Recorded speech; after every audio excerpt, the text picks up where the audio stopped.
So, liebe Leute, neue Kombination, মানে নতুন combination, সেটা কি? Bestimmte Artikel, Neutrum এবং Nominativ.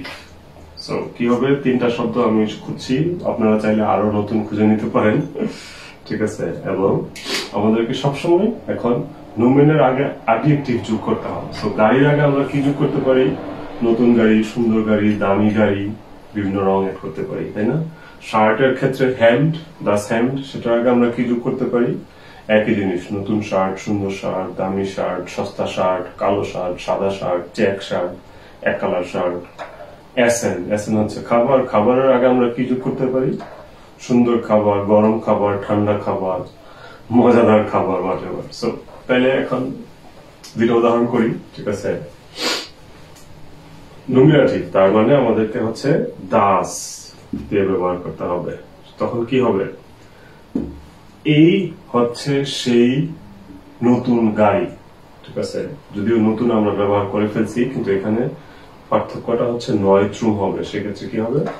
দাস ইজ দাস, কারণ গাড়ি দাস, এই জন্য এখানে কনফিউজ হওয়া যাবে না। এই দাস হচ্ছে সাবজেক্টের দাস, আর এই দাস হচ্ছে নোমেনের দাস। এবং নতুনের জন্য আসবে হচ্ছে নয়ে, সেক্ষেত্রে তারপর এন্ডিংটা এখনো লিখলাম না, তারপর আসবে হচ্ছে অটো। সো তাহলে কি হবে এখন? আমরা জানি উনবেস্টিংটাতে আমরা লিখছি হচ্ছে নয়েস, যাদের ভালো করে যারা প্র্যাকটিস করছেন। এখানে সহজ, এখানে শুধু হচ্ছে এ বিষয়টা আসবে, সেটাই হয়ে যাবে। এখন এই নয়ের জায়গায় যদি সুন্দর হইতো তাহলে কি হইতো? ঠিক আছে, তাহলে কি তখন হয়ে যেত das ist das schöne Auto, নির্দিষ্ট করে বলা হইতেছে, ঠিক আছে? একইভাবে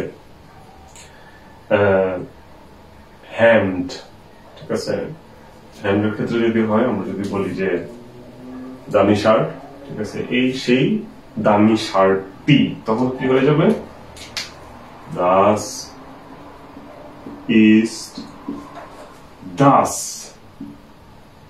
teuer, দামির যেমন হচ্ছে teuer Hemd। তো কি বাকি আছে এখানে? সেটা হইল এখানে হচ্ছে আমরা এটা লিখছি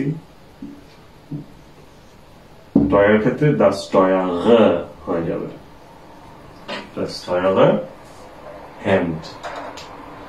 এইভাবে হচ্ছে আমরা নয়ট্রুমটা করবো। এবং মজার বিষয় হচ্ছে নয়ট্রুম আর মাস্কুলিন অনেকটা একই জায়গায়। আপনারা জিনিসটা দেখতে পাচ্ছেন যে ক্যারেক্টারটা একই।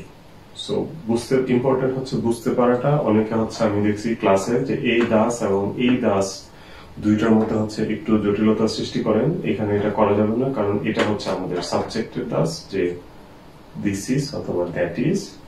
আর এই দাস হচ্ছে আমরা যে নয়ট্রুম শব্দ ব্যবহার করছি সেই নয়ট্রুমের আর্টিকেল। ওকে, নিষ্ফা ব্যাকসেন, ঠিক আছে? এক্সচেঞ্জ করা যাবে না, ভুল করা যাবে না। Wünsche euch viel Spaß dabei, weiter zu lernen.